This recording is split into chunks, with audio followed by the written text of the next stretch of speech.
Sedangkan pelaksanaan hukuman yang dilakukan raja hanya menyangkut pribadi-pribadi. Seorang raja baru, di kalangan para raja, merasa tidak mungkin menghindari julukan kejam, karena banyaknya bahaya yang ada dalam negara yang baru saja dikuasainya.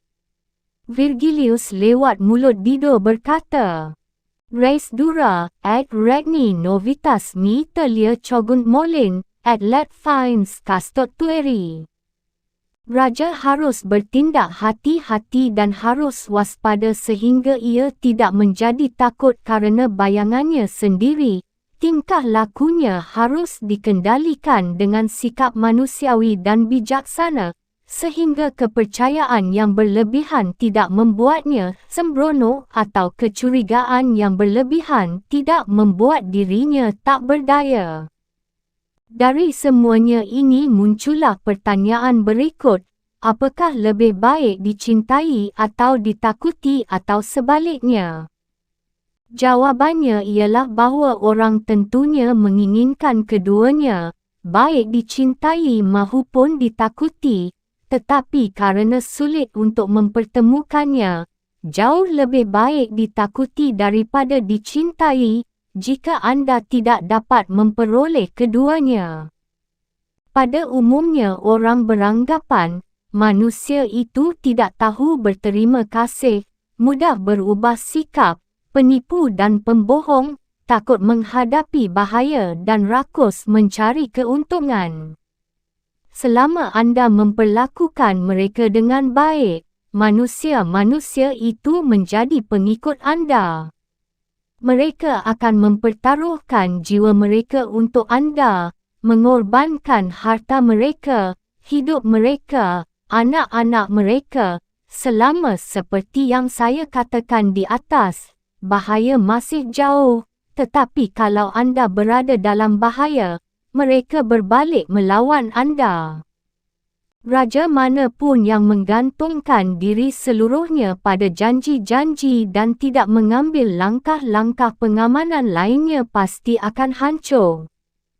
Persahabatan yang dibeli dengan wang dan bukan diperoleh kerana jiwa yang besar dan mulia, memang dapat terjadi, tetapi tidak akan kekal dan tidak menghasilkan apa-apa.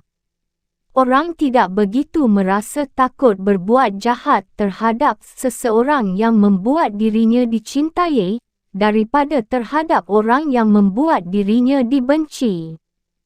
Ikatan cinta merupakan ikatan yang mudah putus. Maklum manusia makhluk yang lemah, ia akan memutuskan ikatan cinta, kalau itu menguntungkannya. Tetapi rasa takut diperkuat oleh kengerian akan hukuman yang selalu efektif. Karena itu raja harus membuat dirinya ditakuti sedemikian rupa, sehingga kalau ia tidak dicintai rakyatnya, setidak-tidaknya ia tidak dibenci. Karena rasa takut sungguh cocok dengan tidak adanya rasa benci. Dan raja selalu dapat menghindari kebencian jika ia menjauhkan diri dari harta bawahan dan rakyatnya, dan menjauhkan diri dari isteri-isteri mereka. Seandainya memang ada alasan untuk menghukum seseorang, ini harus dilakukan hanya kalau ada pembenaran yang wajar dan alasan jelas untuk melakukan hal tersebut.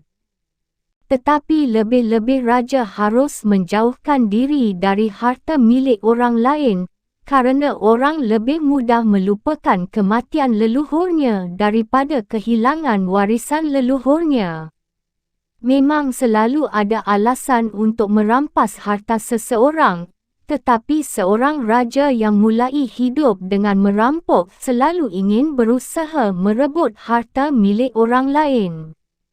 Sebaliknya, alasan-alasan untuk menghukum seseorang lebih sulit ditemukan dan alasan-alasan itu pun tidak mudah mendapat dukungan. Namun, kalau raja berperang bersama pasukannya dan memimpin pasukan yang besar, ia tidak perlu merasa khawatir disebut kejam. Karena tanpa sebutan itu, ia tidak akan pernah dapat mempersatukan dan mengatur pasukan. Di antara hasil yang menakjubkan yang dicapai Hannibal termasuk hal berikut, meskipun ia memimpin pasukan yang maha besar, yang terdiri dari suku bangsa yang berbeza dan tak terhitung banyaknya, dalam peperangan melawan negara asing, tidak pernah ada pertikaian, entah di kalangan pasukan sendiri atau melawan pemimpin mereka, entah mereka berhasil atau terpojok. Ini semua disebabkan kekejamannya yang tidak manusiawi. Inilah disertai sikap-sikap lain yang tak terhitung banyaknya, yang membuat dia ditakuti dan dihormati oleh pasukannya. Seandainya ia tidak terkenal kejam, pastilah sifat-sifat lainnya tidak mencukupi. Para ahli sejarah, kerana tidak begitu memperhatikan hal itu, di satu pihak mengagumi apa yang telah dicapai oleh Hannibal, dan di lain pihak mengutuk apa yang memungkinkan dia berhasil. Bahawa sifat-sifat lainnya tidak dengan sendirinya mencukupi, dapat dibuktikan dengan memperhatikan Scipio, seorang yang unik dalam zamannya dan dalam seluruh rekaman sejarah.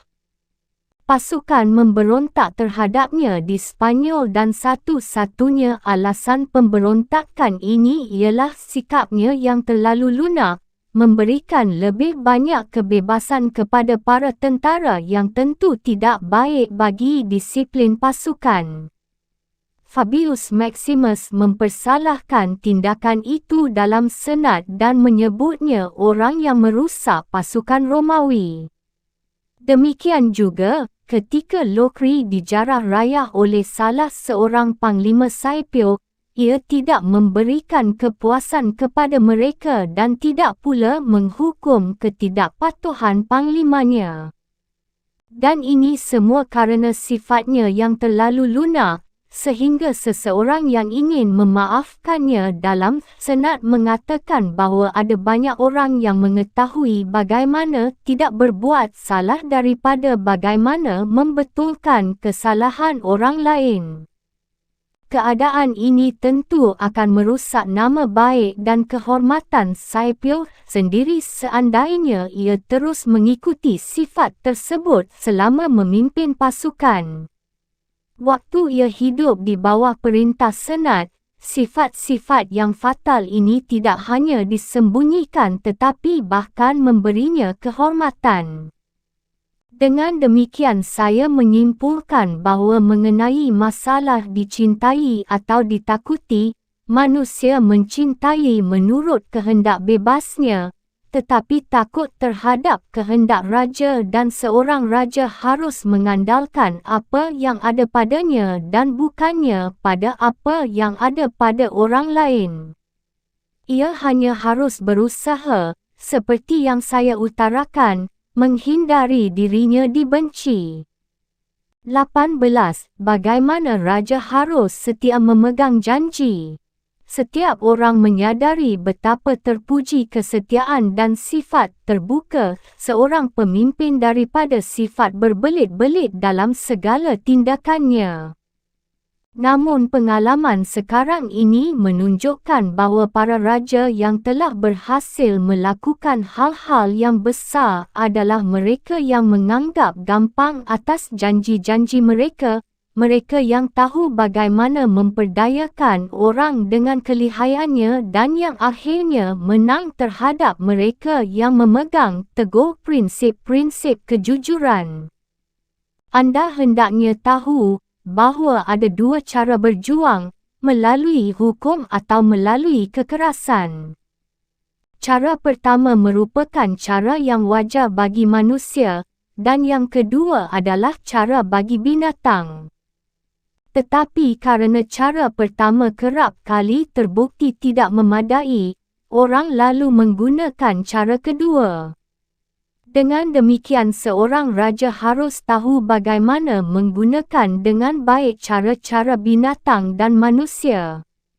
Para penulis kuno mengajarkan kepada para raja mengenai alegori ini, iaitu waktu menghuraikan bagaimana Achilles dan banyak raja lainnya dari zaman kuno dikirim untuk dididik oleh Chiron, manusia berkepala binatang, supaya mereka dilatih dengan cara ini.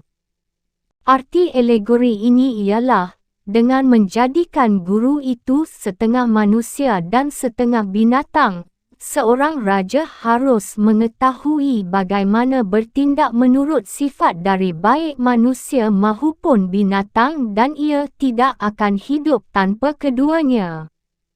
Dengan demikian, karena seorang raja terpaksa mengetahui cara bertindak seperti binatang, ia harus meniru rubah dan singa, karena singa tidak dapat membela diri sendiri terhadap perangkap, dan rubah tidak dapat membela diri terhadap serigala. Karena itu orang harus bersikap seperti rubah untuk mengetahui adanya perangkap dan seperti singa untuk menakuti serigala. Mereka yang hanya ingin bersikap seperti singa adalah orang bodoh. Sehingga, seorang penguasa yang bijaksana tidak harus memegang janji kalau dengan demikian ia akan merugikan diri sendiri dan kalau alasan yang mengikat sudah tidak ada lagi. Seandainya semua orang baik hati, anjuran ini pasti tidak baik. Tetapi karena manusia adalah makhluk yang jahanam yang tidak menepati janji, anda tidak perlu menepati janji pula pada manusia lain.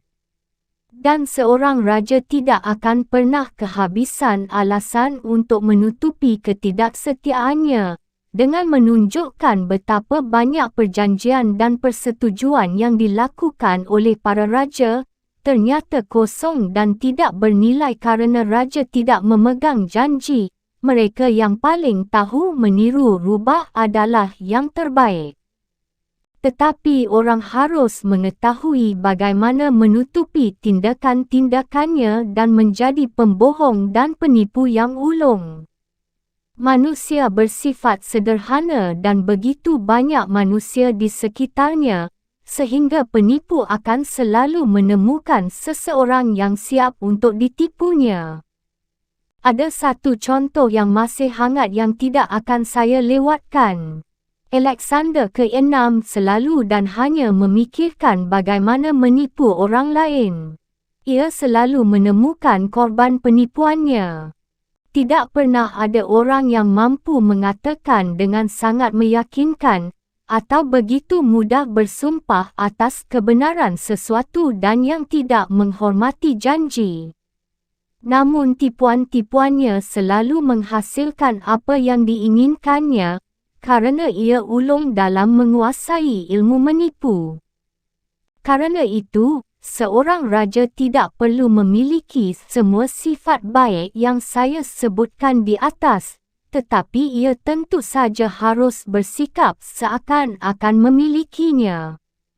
Saya bahkan berani mengatakan bahawa jika ia memiliki sifat-sifat ini dan selalu bertingkah laku sesuai dengannya, ia akan mengalami bahawa sifat-sifat tersebut sangat merugikannya.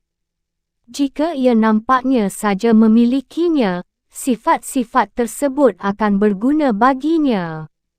Ia sebaiknya nampak penuh pengertian, setia akan janji, bersih dan alim. Dan memang ia seharusnya demikian.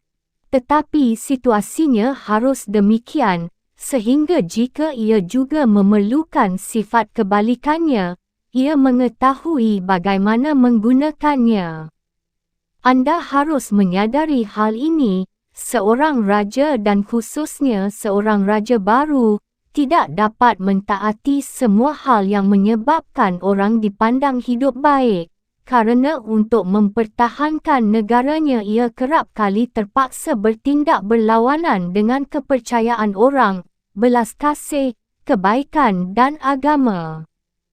Dan karena itu di posisinya harus luwes, berubah seirama dengan bimbingan keberuntungan dan keadaan. Sebagaimana saya utarakan di atas, ia tidak boleh menyimpang dari yang baik, jika itu mungkin, tetapi ia harus mengetahui bagaimana bertindak jahat, jika perlu. Oleh sebab itu, seorang raja haruslah sangat hati-hati untuk tidak mengatakan sepatah kata pun yang tidak nampak terilhami oleh 5 sifat yang saya sebutkan di atas. Bagi mereka yang menghadap dan mendengarkan dia harus tampak bersikap penuh pengertian, seorang yang dapat dipercaya kata-katanya, seorang yang matang dewasa, seorang yang baik budi dan alim. Dan tidak ada hal yang lebih penting untuk bersikap seakan-akan memiliki kedua sifat terakhir tersebut. Orang pada umumnya menilai sesuatu lebih berdasarkan apa yang mereka lihat daripada apa yang mereka rasakan.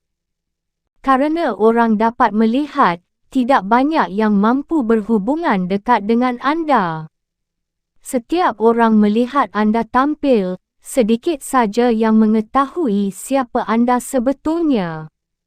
Dan mereka yang sedikit jumlahnya itu tidak berani melawan orang banyak yang didukung oleh kebesaran negara. Tindakan manusia pada umumnya dan khususnya tindakan para raja, kalau tidak ada urusan pengadilan, dinilai menurut akibatnya. Karena itu biarlah raja melakukan tugas untuk menaklukkan dan memerintah negara. Cara-caranya akan selalu dinilai luhur dan akan dipuji di manapun juga. Rakyat biasa selalu terkesan oleh penampilan dan hasil. Dalam hubungan ini, hanya ada rakyat biasa dan tidak ada tempat bagi mereka yang berjumlah sedikit, karena yang banyak mendapat dukungan negara.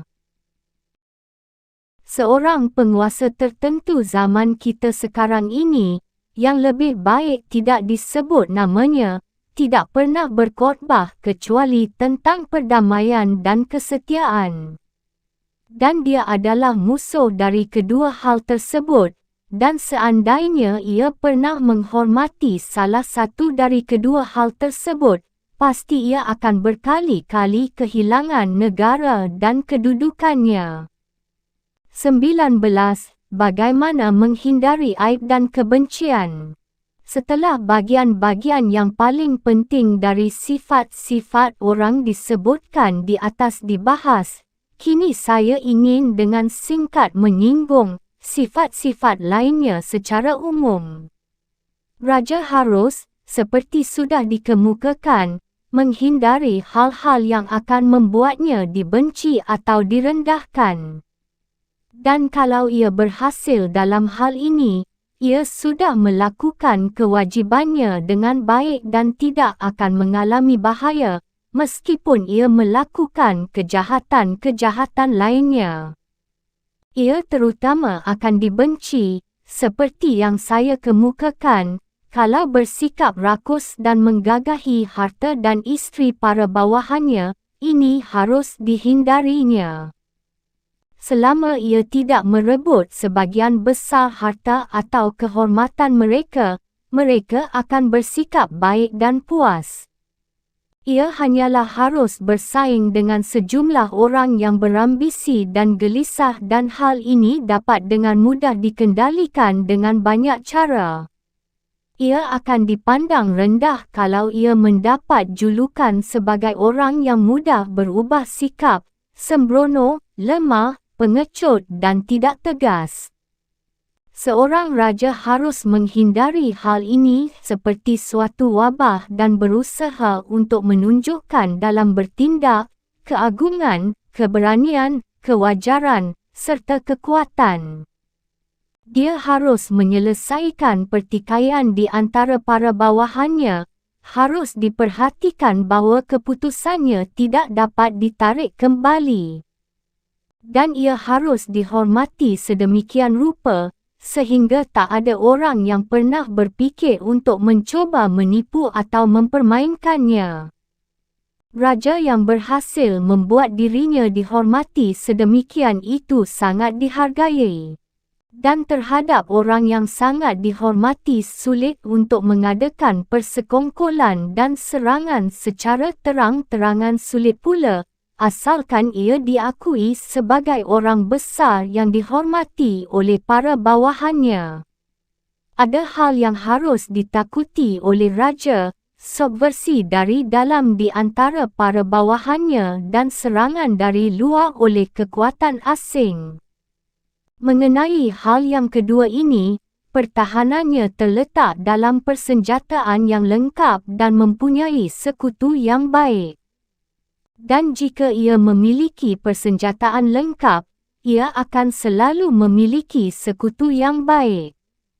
Tambahan pula, masalah-masalah dalam negeri akan selalu dapat dikendalikan asalkan hubungan dengan kekuatan luar juga terkendalikan dan selama hubungan tersebut belum dikerohkan oleh suatu persekongkolan. Kalaupun ada kericuhan di luar negeri, jika raja memerintah dan hidup seperti yang saya kemukakan dan jika ia tidak menyerah, ia selalu akan dapat memukul mundur setiap serangan, sama seperti Nabis orang Sparta yang saya kemukakan. Kemudian, sejauh masalah menyangkut para bawahan dan jika tidak ada kericuhan di luar negeri, ketakutan utama raja ialah suatu persekongkolan rahasia. Ia akan dapat menjaga diri terhadap hal ini kalau ia berusaha untuk tidak dibenci atau dicemoohkan dan rakyat hidup tenang. Hal ini, seperti dikemukakan di atas, sangat penting. Salah satu cara ampuh menanggulangi persekongkolan ialah berusaha untuk dibenci rakyat. Kerana orang yang bersekongkol selalu beranggapan bahawa dengan membunuh raja, ia akan membuat hati rakyat puas. Tetapi jika ia beranggapan bahawa ia akan membuat rakyat marah, ia tidak akan pernah berani melaksanakan usaha tersebut, kerana akan menghadapi rintangan yang tak terhingga banyaknya dalam usaha bersekongkol tersebut. Pengalaman menunjukkan bahawa banyak persekongkolan, tetapi sedikit saja yang berhasil, kerana orang bersekongkol tidak bisa bertindak sendirian dan mereka tidak dapat menemukan kawan kecuali dari antara orang-orang yang merasa tidak puas. Dan kalau anda mengutarakan niat anda kepada orang yang tidak puas, anda memberinya sarana untuk mendapatkan kepuasan tersebut.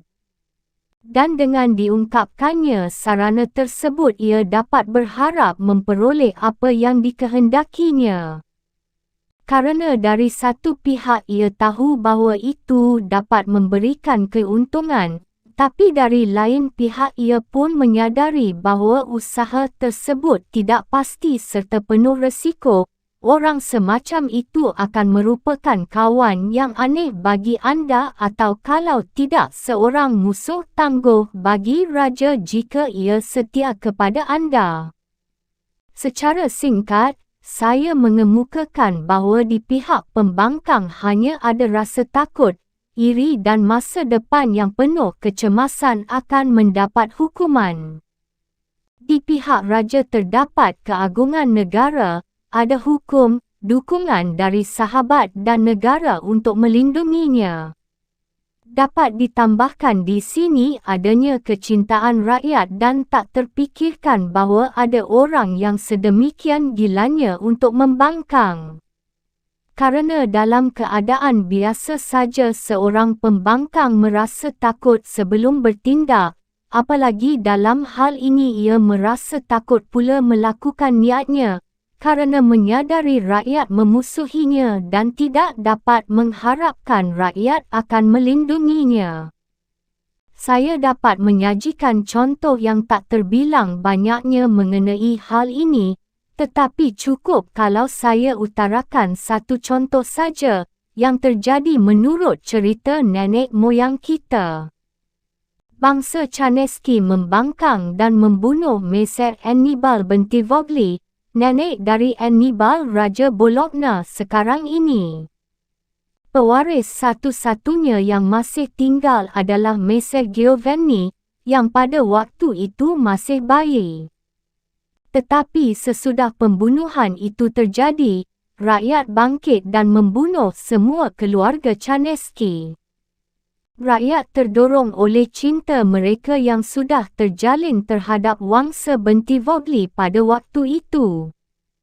Sedemikian besar kecintaan rakyat itu sehingga meskipun tidak ada pewaris yang mengambil alih pemerintahan pada waktu Annibal mati, rakyat Bologna, karena mendengar ada seseorang di Florence yang juga merupakan anggota keluarga Bentivogli, tetapi sampai pada waktu itu dianggap sebagai anak seorang pandai besi, mereka pergi ke Florence dan mencari orang tersebut.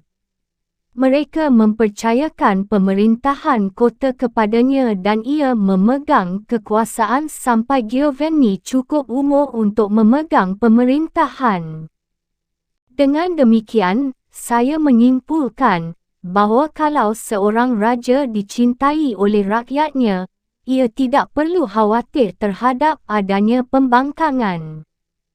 Tetapi kalau rakyat membencinya dan memandangnya dengan penuh kedengkian, ia akan merasa takut terhadap setiap orang.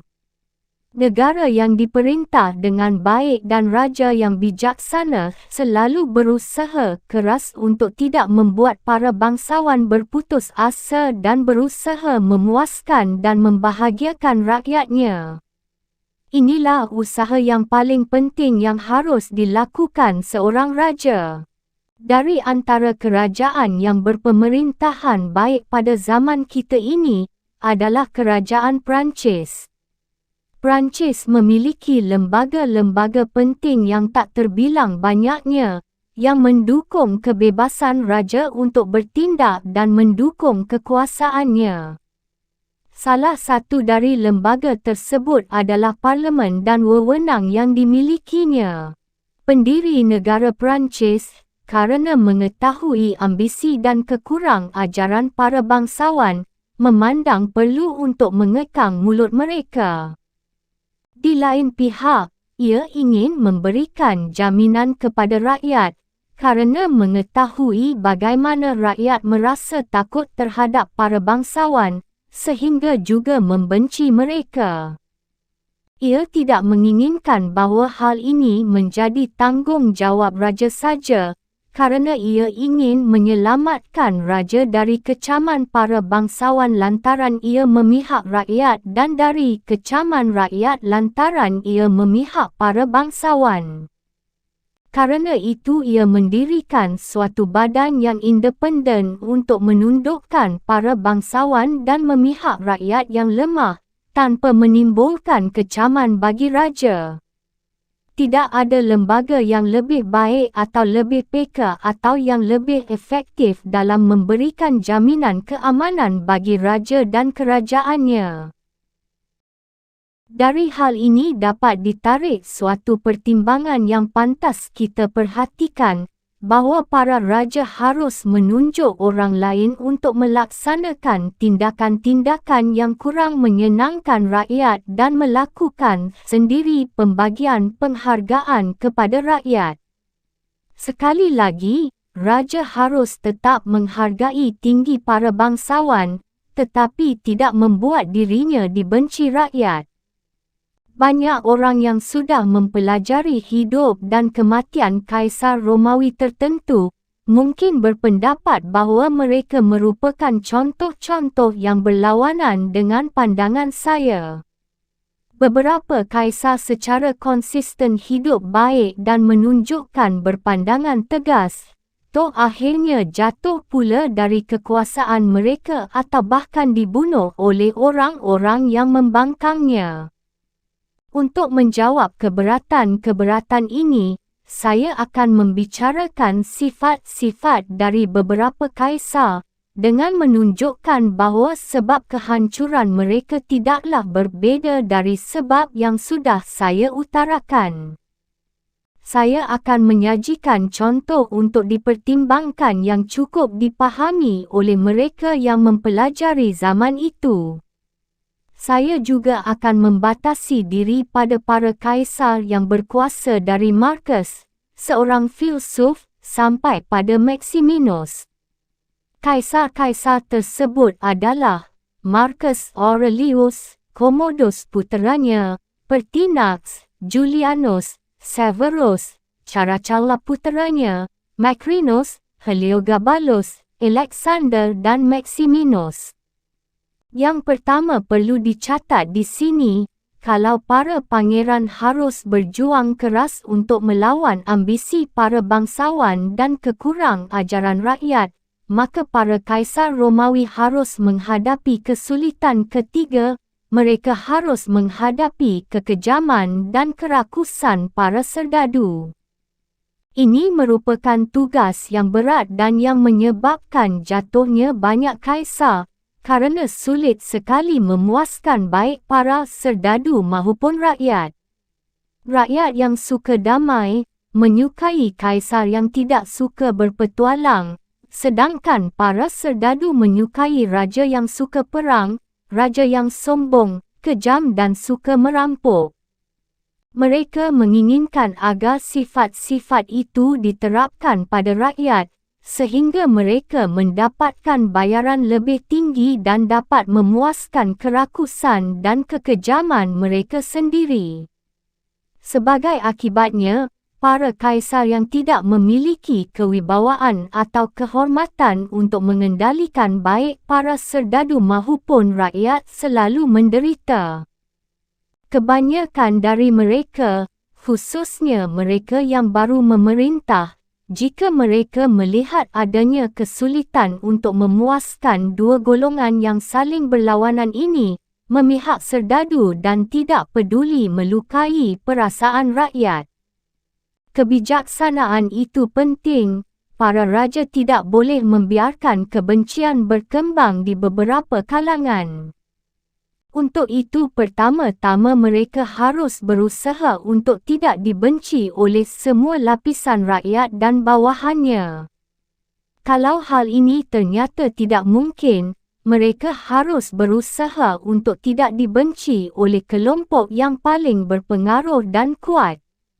Karena itu para kaisar, sebagai orang baru dalam pemerintahan, tidak membutuhkan dukungan rakyat biasa, tetapi lebih bersedia mempertaruhkan nasib mereka pada para serdadu daripada kepada rakyat. Namun apakah hal ini menguntungkan atau tidak, tergantung apakah raja atau kaisar tersebut mengetahui bagaimana mempertahankan kedudukannya dalam pasukan. Berdasarkan alasan-alasan tersebut di atas, terjadilah bahawa Marcus Aurelius, Pertinax dan Alexander yang hidup tanpa petualangan, yang cinta keadilan, benci akan kekejaman, baik hati dan ramah, semuanya, kecuali Marcus, mengalami akhir yang menyedihkan. Hanya Marcus satu-satunya yang dijunjung tinggi selama hidup maupun sesudah kematiannya, sebab ia naik tahta kerana hak keturunan dan tidak berhutang budi kepada para serdadu atau rakyat. Lagi pula kerana ia memiliki banyak kemampuan yang menyebabkan orang hormat padanya.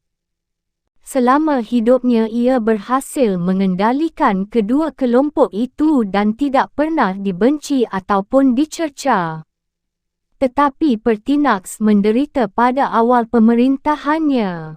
Ia dijadikan kaisar bertentangan dengan keinginan para serdadu, yang sudah terbiasa hidup seenaknya di bawah pemerintahan Commodus, dan karenanya tidak dapat menerima kebijaksanaan Pertinax yang hendak memaksakan mereka supaya hidup secara terhormat.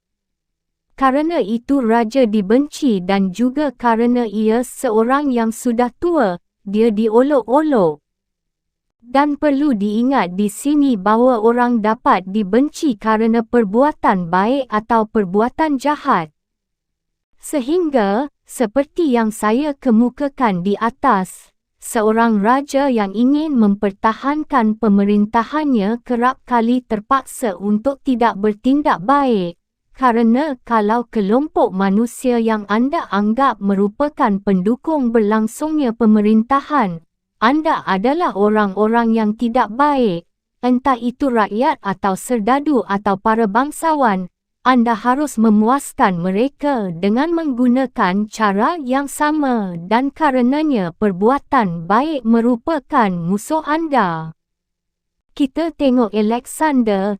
Ia seorang yang begitu baik hati, sehingga dari antara perbuatan-perbuatan yang dipuji, orang mengatakan bahawa selama 14 tahun memerintah, ia tidak pernah menghukum mati seseorang tanpa diadili terlebih dahulu.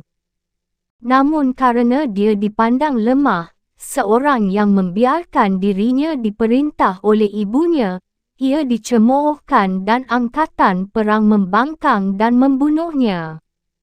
Sebaliknya dengan membahas sifat-sifat Commodus, Severus, Antoms Caracalla dan Maximinus, akan kita temui bahawa mereka sangat kejam dan rakus.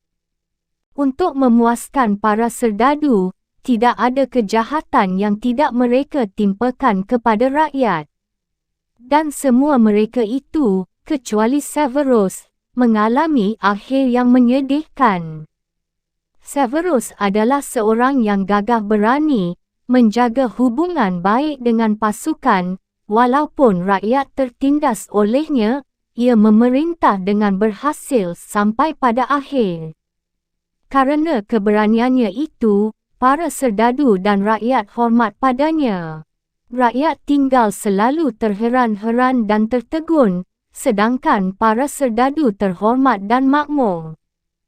Karena tindakan Severus itu merupakan tindakan yang istimewa dan luar biasa bagi seorang raja yang baru, saya ingin menunjukkan dengan singkat seberapa jauh ia sungguh menguasai cara memerankan sifat rubah dan singa, yang sifatnya, seperti telah saya kemukakan di atas, harus ditiru oleh seorang raja baru.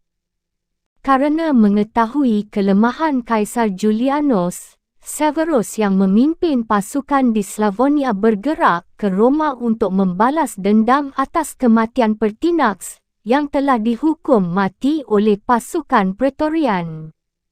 Dengan kedok ini, tanpa ada kesan bahawa ia bercita-cita merebut kekaisaran, ia memimpin pasukannya melawan Roma. Ia tiba di Italia sebelum keberangkatannya diketahui. Setibanya di Roma, Senat, karena merasa takut terhadapnya, mengangkatnya menjadi kaisar dan membunuh Julianus. Tinggallah kini dua masalah yang harus dihadapi Severus sebelum ia dapat memperoleh seluruh kekuasaan secara penuh atas kekaisaran tersebut. Satu di Asia, tempat Nigrinus, panglima pasukan di Asia yang mengangkat dirinya sebagai kaisar. Yang kedua di sebelah barat adalah Albinus, yang juga bercita-cita menjadi kaisar. Dan karena dipandang berbahaya menunjukkan dirinya bermusuhan dengan kedua panglima tersebut, Severus memutuskan untuk menyerang Nigrinus dan menipu Albinus. Kepada Albinus ia menulis surat bahawa setelah dipilih menjadi kaisar oleh Senat, ia ingin bersama-sama memerintah dalam kedudukan terhormat tersebut. Ia memberikan gelar Caesar padanya dan dengan kemufakatan Senat, ia dinyatakan rekan dalam menduduki takhta kekaisaran. Semuanya ini diterima sebagai suatu yang benar oleh Albinus. Tetapi setelah Severus menundukkan dan membunuh Nigrinus dan mengamankan situasi di timur, ia kembali ke Roma dan menuduh Albinus dalam sidang Senat bahawa ia tidak berterima kasih atas kehormatan yang telah diberikan kepadanya dan bahkan telah berkhianat mencoba membunuh dirinya. Karena hal inilah, kata Severus pula, Perlu bahawa dia menghukum sikap yang tidak tahu berterima kasih tersebut. Ia lalu memimpin pasukannya ke Perancis dan merebut kekuasaan dan membunuh albinos. Setiap orang yang mempelajari dengan cermat perbuatan orang ini akan melihat bahawa ia memiliki sifat-sifat singa yang ganas dan rubah yang sangat licik dan bahawa ia ditakuti dan dihormati oleh setiap orang, namun tidak dibenci oleh pasukan. Dan tidak perlu heran, meskipun ia seorang yang masih baru, mampu mempertahankan kekuasaan yang begitu besarnya, karena keharuman namanya melindunginya selalu dari kebencian rakyat yang menderita karena sikap rakusnya. Dan Antoninus Caracalla, puteranya, juga merupakan seorang yang memiliki sifat-sifat yang luar biasa yang mengagumkan rakyat dan membuatnya dicintai dan dihormati baik oleh rakyat maupun pasukan. Ia adalah seorang militer, mampu bekerja betapapun beratnya dan ia mencela segala bentuk hidup santai, baik di meja makan maupun di mana saja. Hal ini mendapatkan penghargaan besar dari pasukan. Namun keganasan dan kekejamannya sedemikian besarnya dan tidak ada duanya, setelah membunuh orang-orang yang tak terhitung jumlahnya, ia menghukum mati sejumlah besar orang Romawi dan semua penduduk Alexandria, sehingga dibenci di mana-mana. Bahkan orang yang terdekat dengannya mulai merasa takut. Dan sebagai akibatnya ia dibunuh oleh seorang centurion, pada waktu ia dikepung oleh pasukannya. Perlu diingat di sini bahawa para raja tidak dapat menghindar dari maut kalau usaha pembunuhan itu dilakukan oleh seorang fanatik, karena setiap orang yang tidak mempunyai rasa takut terhadap maut dapat berhasil melakukan pembunuhan tersebut. Di lain pihak, raja tidak perlu begitu khawatir, karena pembunuhan itu jarang terjadi, namun raja harus menahan diri dari tindakan yang merugikan atau menyiksa orang yang bekerja bagi dia dan orang yang dipercaya dalam urusan negara. Itulah kesalahan yang dilakukan Antoninus. Ia menghukum mati, dengan cara yang hina, saudara dari centurion. Centurion ini kemudian mendapat ancaman setiap hari, meskipun masih tetap menjadi anggota pasukan pengawal. Tingkah laku yang gegabah ini akhirnya mendatangkan malapetaka baginya seperti terbukti pada akhirnya. Kita tengok kini hidup Commodus. Baginya, memerintah kekaisaran merupakan suatu tugas yang mudah, karena ia adalah putera Marcus Aurelius. Ia naik tahta karena warisan. Ia hanya harus mengikuti jejak ayahnya dan pasti ia akan membuat senang pasukan dan rakyat. Tetapi, karena ia seorang yang kejam, bersifat binatang, ia berusaha memuaskan keinginan para serdadu dan membuatnya tidak berdisiplin lagi, agar ia dapat melaksanakan dan memenuhi kerakusannya terhadap rakyat. Di lain pihak, ia lupa akan martabatnya, kerap kali turun ke gelanggang untuk bertarung dengan para gladiator dan melakukan hal-hal yang nista yang sama sekali tidak pantas bagi keagungan kaisar. Sebagai akibatnya, para serdadu memandangnya rendah. Karena dibenci di satu pihak dan dipandang hina di lain pihak, ia menjadi korban pembangkangan yang berakhir dengan kematiannya. Kini tinggal bagi kita membahas sifat Maximinus. Ia seorang yang suka perang dan pasukan, karena muak terhadap sifat lemah Alexander, yang sudah saya bicarakan di atas, memilihnya menjadi kaisar sesudah kematian Alexander. Ia tidak memegang pemerintahan itu dalam waktu yang lama, karena dua hal membuatnya dibenci dan direndahkan. Pertama, ia berasal dari lapisan rakyat yang terendah, pernah menjadi gembala domba di Thrace. Hal ini diketahui setiap orang dan membuatnya rendah di mata orang. Kedua, pada waktu ia mengambil alih kekuasaan, ia membatalkan pergi ke Roma untuk secara resmi dinobatkan sebagai kaisar, dan ia memberikan kesan kepada rakyat sebagai orang yang sangat kejam, karena ia melalui para panglimanya melakukan siksaan banyak sekali di Roma dan di daerah-daerah lain wilayah kekaisarannya. Akibatnya, bangkitlah suatu rasa tidak senang di mana-mana menentangnya karena asal-usulnya yang rendah, dan bangkitnya rasa benci karena rasa takut akan keganasannya. Pertama, timbul pemberontakan di Afrika dan kemudian perlawanan dari Senat yang mendapat dukungan seluruh rakyat Roma. Seluruh Italia berkomplot melawan dia. Komplotan didukung oleh pasukannya sendiri, yang pada waktu mengepung Aquileia dan menghadapi banyak kesulitan dalam merebut kota tersebut, merasa muak terhadap keganasannya. Karena tahu ada begitu banyak musuh yang menentang dia, mereka tidak merasa begitu takut lagi terhadapnya dan mereka membunuhnya.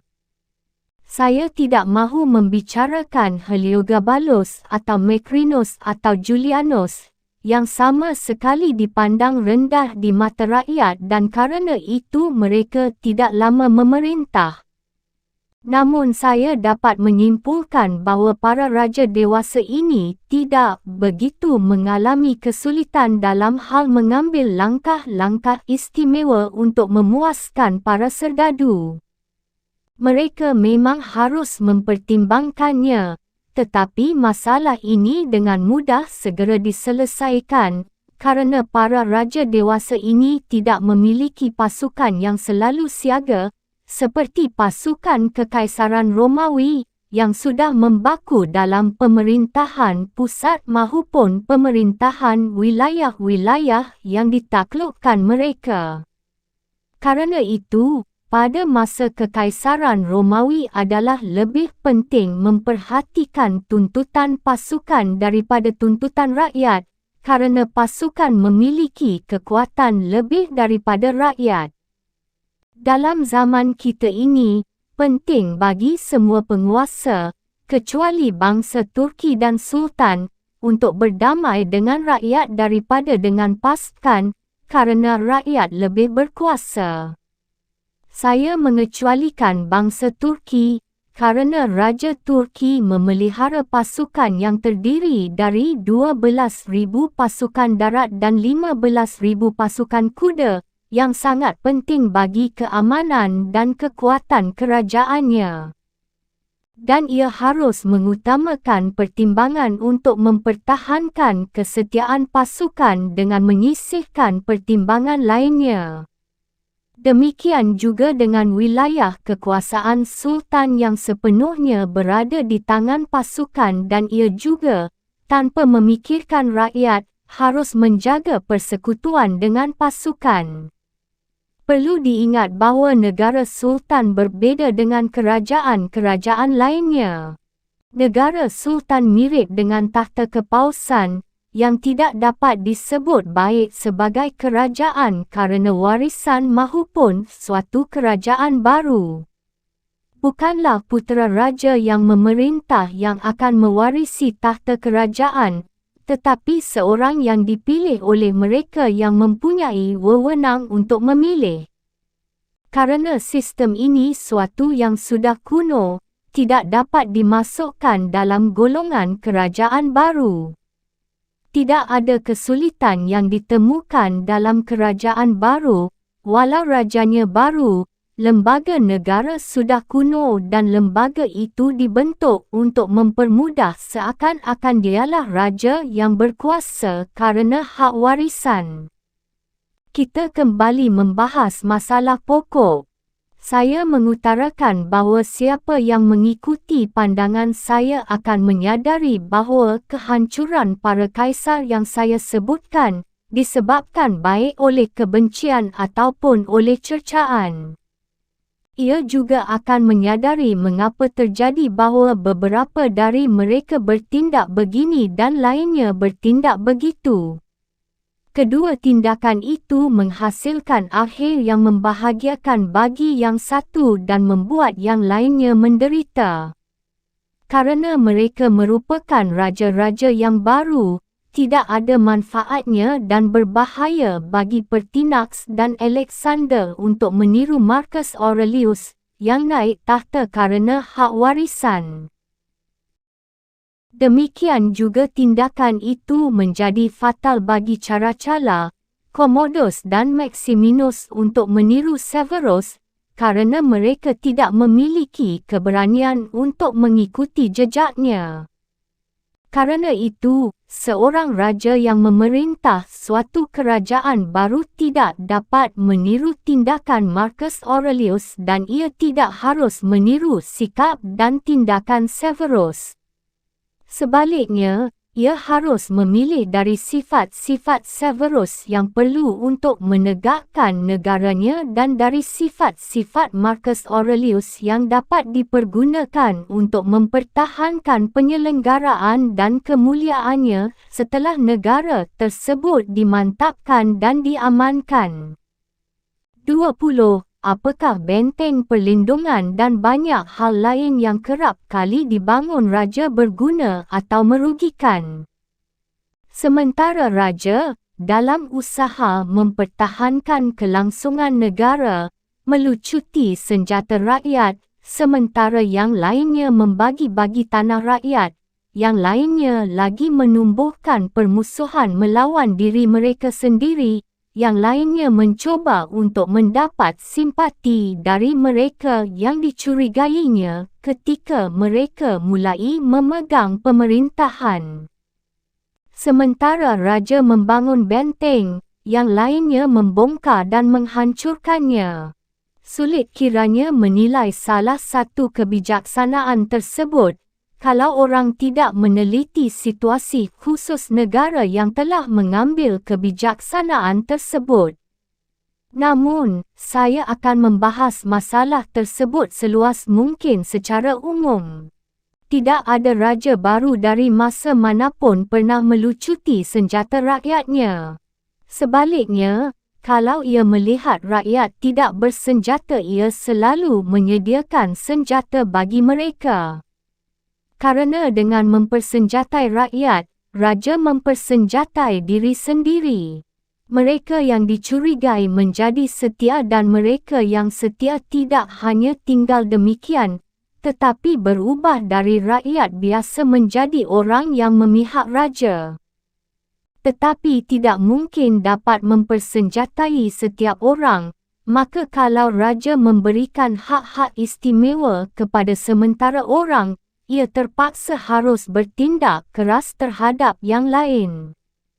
Dan diskriminasi ini, kalau dipahami benar, akan menyadarkan orang yang mendapat hak istimewa tersebut akan kewajiban-kewajiban mereka, dan rakyat yang lain akan menerima kebijaksanaan ini karena menilai bahawa orang yang menanggung beban lebih besar dan mempunyai tanggungjawab yang lebih besar pula, perlu mendapat perlakuan lebih baik. Tetapi kalau rakyat dilucuti senjatanya, mereka akan marah karena raja menunjukkan ketidakpercayaannya terhadap mereka, entah karena sifat pengecut atau karena tidak percaya, dan kedua pandangan ini melahirkan kebencian melawan raja. Dan kalau raja tidak dapat tinggal tanpa senjata, raja harus mencari bantuan pasukan tentara bayaran, yang mutunya sudah kami jelaskan. Bahkan seandainya pun pasukan bayaran itu baik, tidak akan cukup jumlahnya untuk membela raja menghadapi musuh yang kuat dan rakyat yang dicurigainya. Karena itu, seperti sudah saya kemukakan, seorang raja yang memerintah suatu kerajaan baru sebaiknya mempersenjatai rakyatnya. Tetapi kalau raja memperoleh suatu negara baru yang ditambahkan pada negara induk, maka ia perlu melucuti rakyat negara baru tersebut, kecuali kalau rakyat negara baru itu berpihak pada raja. Walaupun demikian, raja harus mengusahakan agar orang-orang tersebut, pada saatnya dan kalau ada peluang, diperlemah dan tidak mempunyai kekuatan lagi dan mengatur sedemikian rupa, sehingga semua senjata negara baru itu jatuh ke tangan para prajurit yang dekat dengan raja di negara induk. Nenek moyang kita dan mereka yang dipandang bijaksana, biasa mengatakan bahawa penting Pistoia dikuasai dengan membentuk partai-partai, sedangkan Pisa dikuasai dengan membentuk benteng. Dan untuk mencapai tujuan ini, mereka menyebarluaskan perbezaan-perbezaan di sementara kota yang sudah ditundukkan agar lebih mudah menguasainya.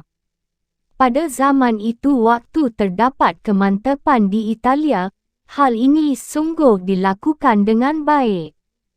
Tetapi saya meragukan bahawa petunjuk semacam itu baik bagi zaman sekarang, karena saya tidak yakin bahawa pemisahan dan perpecahan yang diciptakan sedemikian itu akan berhasil baik.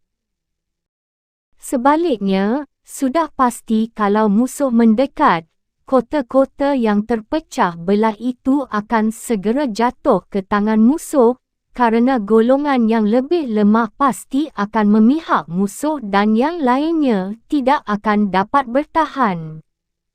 Orang-orang Venesia, yang terpengaruh oleh pandangan tersebut di atas, menciptakan kelompok Guelf dan Ghibelline di kota-kota yang ditundukkannya. Walaupun tidak pernah 45 membiarkan pertumpahan darah terjadi, mereka tetap memperuncing perbezaan-perbezaan antara kedua golongan tersebut, sehingga rakyat, karena sibuk dengan pertikaian mereka sendiri, tidak akan bangkit melawan orang-orang Venesia. Namun hal ini tidak berhasil sebagaimana diharapkannya karena, sebagaimana kita saksikan, ketika Vaila sudah ditaklukkan, sebagian dari rakyat itu segera bangkit dan merebut seluruh wilayah negara. Metode semacam itu hanya menunjukkan kelemahan raja. Di kota yang kuat, pertikaian semacam itu tidak pernah boleh dibiarkan. Partai-partai hanya menguntungkan raja pada waktu damai, karena raja biasa menggunakan mereka untuk mengendalikan rakyatnya dengan lebih mudah. Tetapi pada waktu perang, kelemahan kebijaksanaan ini akan tersingkap. Jelas, keagungan seorang raja tergantung pada keberhasilannya mengatasi kesulitan dan perlawanan. Dengan demikian Dewi Fortuna, khususnya kalau mau menguji keagungan seorang raja baru yang memerlukan kedudukan dan pengaruh lebih. 45 nama-nama tersebut mungkin berasal dari persaingan keluarga Wolf dan Waiblingen untuk mahkota kekaisaran. Selama abad pertengahan di Italia mereka datang, dengan sangat leluasa, untuk mendukung Paus, Guelf, dan Kaisar, Ghibelline. Persaingan lokal dan keluarga menambah runyam keadaan, tetapi kelompok Ghibelline cenderung memperhatikan hal-hal yang luhur dan yang berhubungan dengan perang, sedang kelompok Guelf lebih mengurus industri dan perdagangan. Daripada seorang raja yang naik tahta karena hak warisan, mencarikan musuh baginya dan mendorong musuh tersebut untuk berperang melawan raja. Sehingga raja mempunyai alasan untuk menundukkan mereka dan dengan demikian musuh akan memberinya kedudukan dan kekuasaan yang lebih besar lagi. Karena itu banyak orang percaya bahawa kalau mempunyai kesempatan, raja yang bijaksana akan secara licik membangkitkan orang-orang melawan dirinya sehingga dengan menumpas perlawanan tersebut kedudukan dan pengaruhnya akan menjadi semakin kuat. Para raja, khususnya yang baru, menemukan orang-orang yang dulu pada awal kekuasaan dicurigai ternyata lebih setia dan lebih berguna. Pandolfo Petrucci, Raja Siena, memerintah negaranya dengan mendapat dukungan lebih banyak dari mereka yang dulu dicurigainya daripada dari sahabat-sahabatnya. Tetapi penyamarataan ini tidak mungkin dilakukan begitu saja kerana situasi berbeza-beza. Saya hanya mahu mengatakan, seorang raja tidak pernah akan mendapatkan kesulitan dalam menarik simpati orang-orang yang dahulunya menjadi musuhnya, kalau mereka itu membutuhkan seseorang yang dapat menjadi tumpuan harapan mereka. Dan mereka terpaksa harus mengabdi raja dengan lebih setia lagi kerana mereka menyadari bahawa lebih penting bagi mereka sekarang menghapuskan pandangan yang buruk yang mereka timbulkan sendiri dengan tindakan-tindakan. Dan dengan demikian mereka akan lebih berguna bagi raja daripada orang-orang yang merasa dirinya aman dalam menjalankan tugas mereka sehingga mereka malahan melalaikan kepentingan raja. Sesuai dengan tuntutan permasalahan ini, saya ingin mengingatkan para raja yang telah merebut wilayah baru dengan bantuan penduduk wilayah tersebut, agar harus memikirkan dengan cermat motivasi yang mendorong penduduk setempat tersebut untuk membantu mereka. Kalau motivasi mereka tidak didasarkan atas rasa hormat yang tulus terhadap raja baru tersebut, tetapi sebaliknya didasarkan atas ketidakpuasan mereka terhadap pemerintahan yang ada, raja hanya dengan susah payah dan setelah menghadapi banyak kesulitan baru, dapat menjalin persahabatan dengan mereka, kerana raja tidak mungkin dapat memuaskan mereka semua.